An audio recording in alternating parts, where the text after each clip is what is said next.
We started thinking about what made America great in the first place. What were the cornerstone principles that made us into a great nation? How did we go from a bunch of ragtag militiamen to the most powerful nation in the history of the world?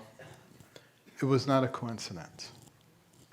It was because of certain principles. Number one, our faith.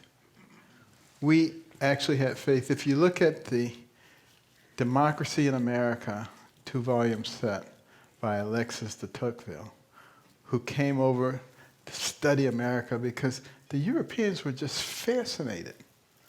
How could this fledgling young country be doing so well?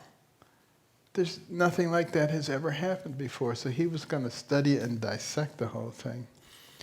And at the end of that 2-volume set, he said the thing that is most impressive is their churches, their ministers, their faith, their belief in themselves, and what kind of people they are, which comes from their relationship with God, their sense of right and wrong.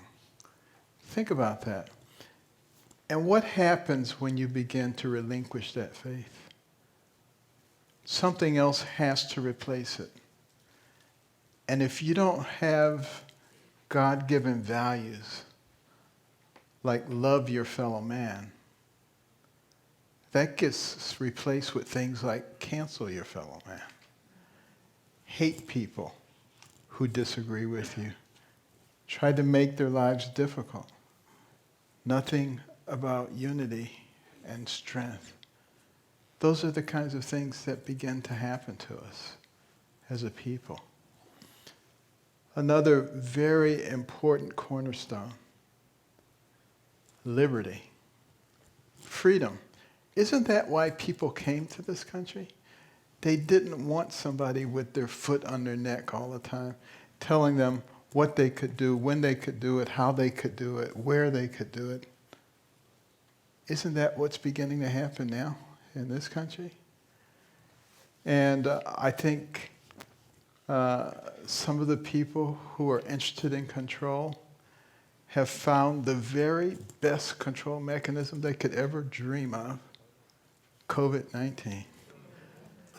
Oh, boy, we can tell these people what to do and how to do it and where and when and why. And we can change our minds every 2 weeks, and it doesn't matter. We just have complete control of everything. What a bunch of crap. I mean, it's amazing. And,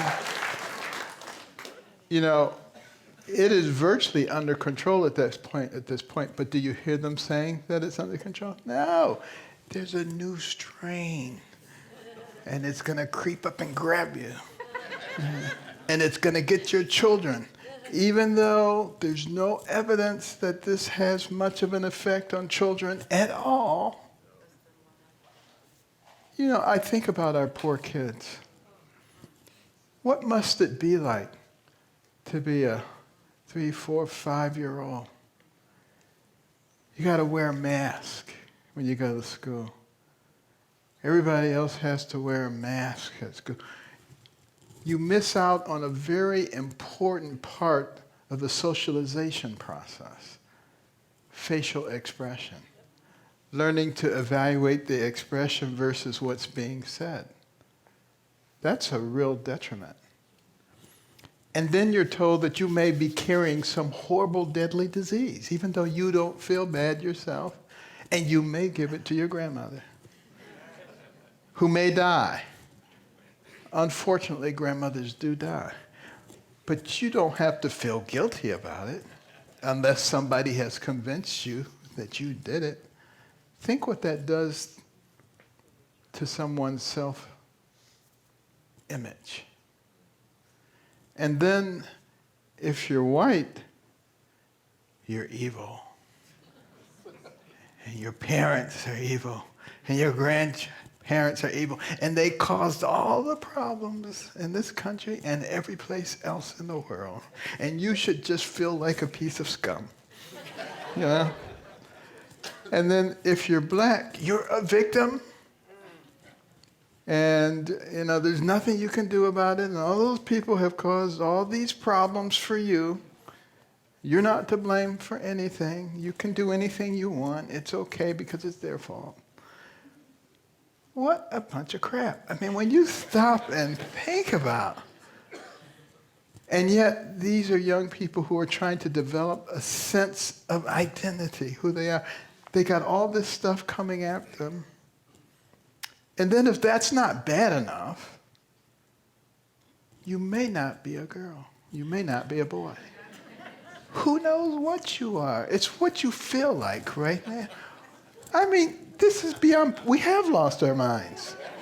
We really have. It's craziness.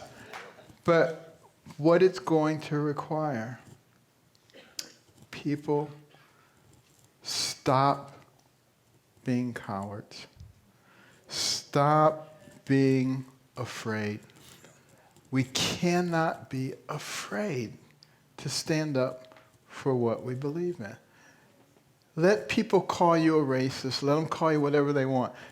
Remember when you were a kid, there was a saying, they don't say it anymore. Sticks and stones may break my bones, but words will never hurt me. You don't hear that anymore. They don't teach that to the kids.